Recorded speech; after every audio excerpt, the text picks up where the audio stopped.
Hey there! Here are your top news stories from eWEEK, sponsored by Dell and Intel.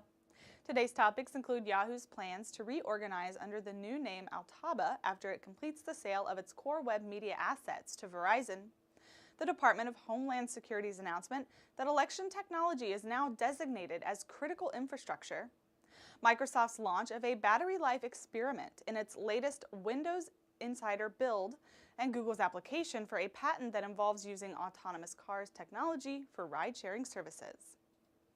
On January 9th, Yahoo announced that it will reorganize and change its name to Altaba once it completes the $4.8 billion sale of its core web media assets to Verizon.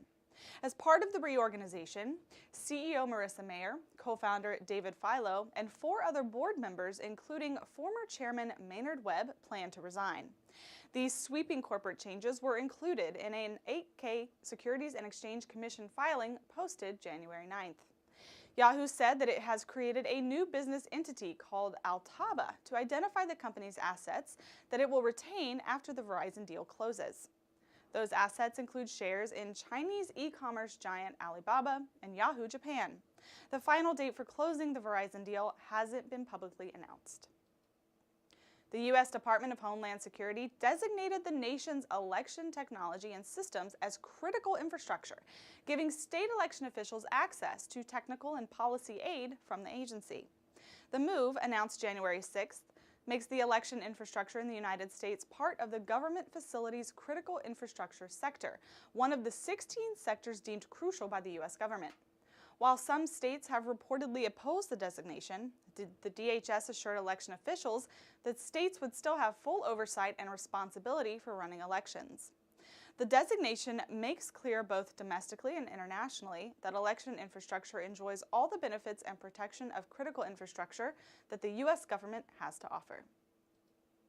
Members of the Early Access and Feedback program can now download Build 15002 for Windows PCs, announced Microsoft's Donna Sarkar, a software engineer at the software giant's Windows and Devices Group and head of the Windows Insider program, in a January 9th blog post.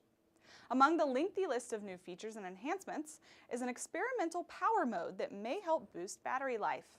A subset of insiders will notice that some applications appear throttled in the Windows Task Manager under the status column, which typically shows programs as running or suspended.